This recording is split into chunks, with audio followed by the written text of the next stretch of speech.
우리가 매일 쓰는 돈. 하지만 돈은 누가, 왜, 언제 처음 만들었을까요? 오늘 우리는 인류 경제의 시작점으로 돌아가 화폐 탄생의 비밀을 찾아갑니다. 종이 한 장, 동전 하나. 그 안에 담긴 수만 년의 이야기를 지금부터 시작합니다. 수만 년 전, 인류에게는 돈이라는 개념이 없었습니다. 사람들은 직접 만든 물건이나 잡은 동물로 필요한 것을 얻었습니다. 이것을 물물교환이라고 부르죠. 하지만 이 방식에는 큰 문제가 있었습니다. 첫 번째 문제, 욕구의 이중일치입니다. 내가 물고기를 가졌고 토기가 필요한데 상대방은 토기를 가졌지만 물고기가 아니라 옷을 원한다면 교환이 성립되지 않습니다. 두 번째 문제, 가치 비교의 어려움입니다.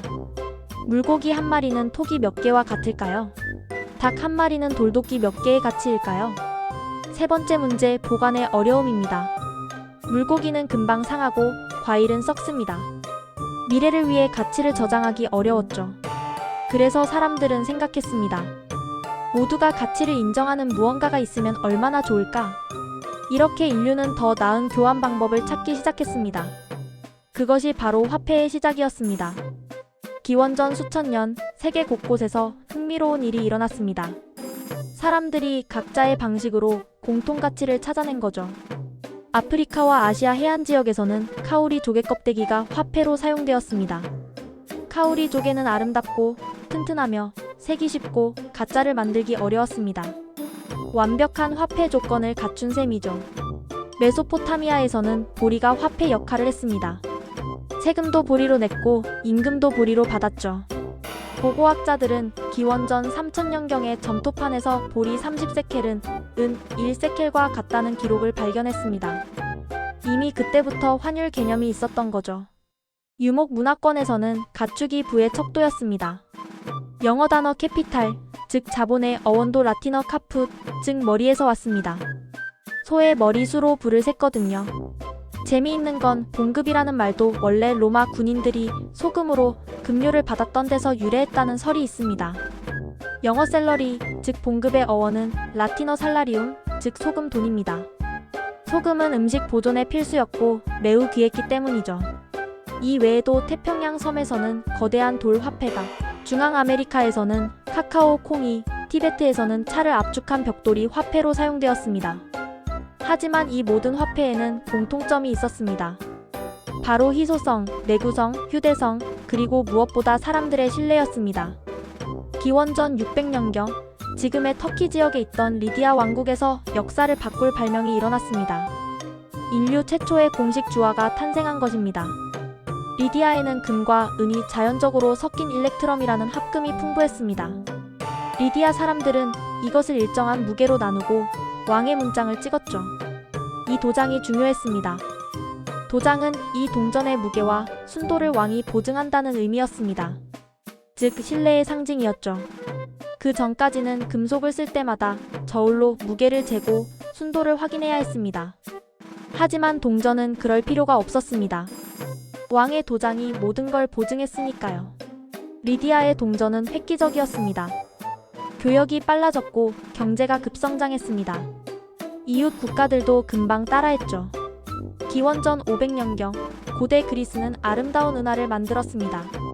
아테네의 드라크마에는 지혜의 여신 아테나와 올빼미가 새겨져 있었죠. 로마 제국은 아우레우스 금화와 데나리우스 은화로 거대한 제국 경제를 운영했습니다. 황제의 얼굴이 새겨진 동전은 권력의 상징이기도 했죠. 동전에 사람 얼굴을 새긴 이유는 무엇일까요? 동전은 단순한 돈이 아니라 정치적 도구이기도 했습니다. 황제의 얼굴이 새겨진 동전이 제국 곳곳에 퍼지면 사람들은 이 땅의 주인이 누구인지 매일 확인하게 되는 거죠. 금속 화폐의 장점은 명확했습니다. 내구성, 분할 가능성, 가치 저장, 그리고 무엇보다 보편적 수용성. 금과 은은 어디서나 가치를 인정받았습니다. 덕분에 실크로드를 따라 동서무역이 활발해졌고 문명 간 교류가 폭발적으로 증가했습니다. 금속 화폐는 단순히 돈을 넘어 세계화의 촉매제였던 셈이죠. 같은 시기 동아시아에서는 독특한 화폐 문화가 발전하고 있었습니다. 기원전 700년경 중국에서는 실제 도구 모양을 본떠 만든 금속 화폐가 등장했습니다. 도전, 즉 칼 모양 돈과 포전, 즉 삽모양 돈 등이죠. 원래는 진짜 도구를 교환했는데 점점 작고 가벼운 상징물로 바뀐 것입니다. 더 편하게 들고 다니려고 말이죠. 기원전 221년 진시황이 중국을 통일하면서 역사적인 결정을 내립니다. 바로 화폐 통일이었죠. 진시황은 반량전이라는 표준 화폐를 만들었습니다. 둥근 동전 가운데 네모난 구멍이 뚫린 독특한 디자인이었죠. 왜 구멍을 뚫었을까요?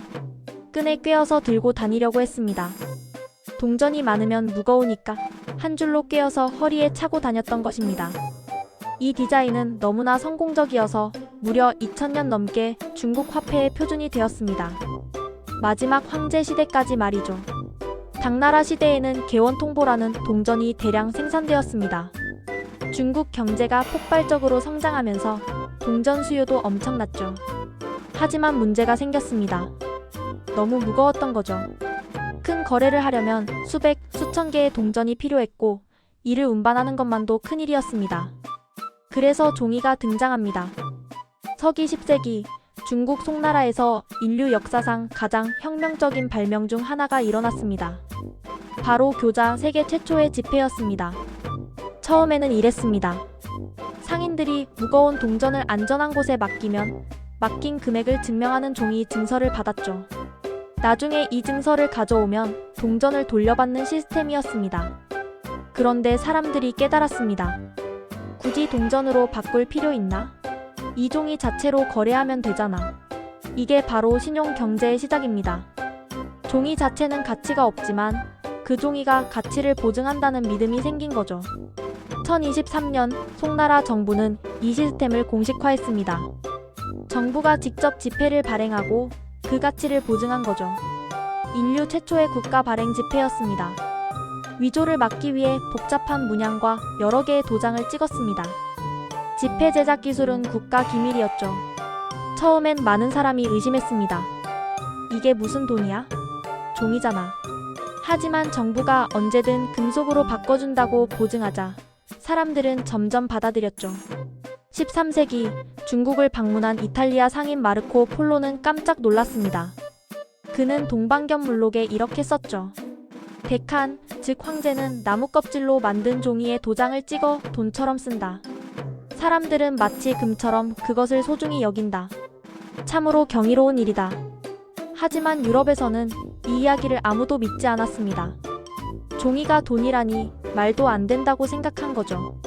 유럽이 본격적으로 지폐를 사용하기 시작한 건 17세기가 되어서였습니다. 중국보다 무려 600년이나 늦었죠. 중세 유럽에서는 돈과 관련된 또 다른 혁신이 일어나고 있었습니다. 바로 은행의 탄생이었죠. 은행이라는 단어는 이탈리아어 방코, 즉 벤치에서 왔습니다. 환전상들이 광장에 벤치를 놓고 장사했거든요. 처음엔 단순했습니다. 상인들이 여행 중 강도를 만날까봐 금을 은행에 맡기고 증서를 받았습니다. 그리고 다른 도시의 은행 지점에서 그 증서로 금을 찾는 거죠. 이것이 어음의 시작입니다. 실물 화폐 없이도 거래가 가능해진 거죠.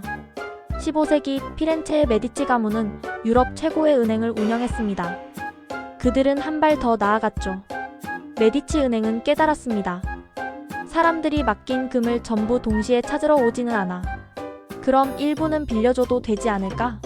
이게 바로 신용창조의 시작입니다. 예금보다 더 많은 돈을 빌려주는 거죠. 예를 들어볼까요? 사람들이 은행에 금 100개를 맡깁니다. 은행은 어차피 한꺼번에 안 찾으러 올 테니 80개는 다른 사람에게 빌려주자라고 생각합니다.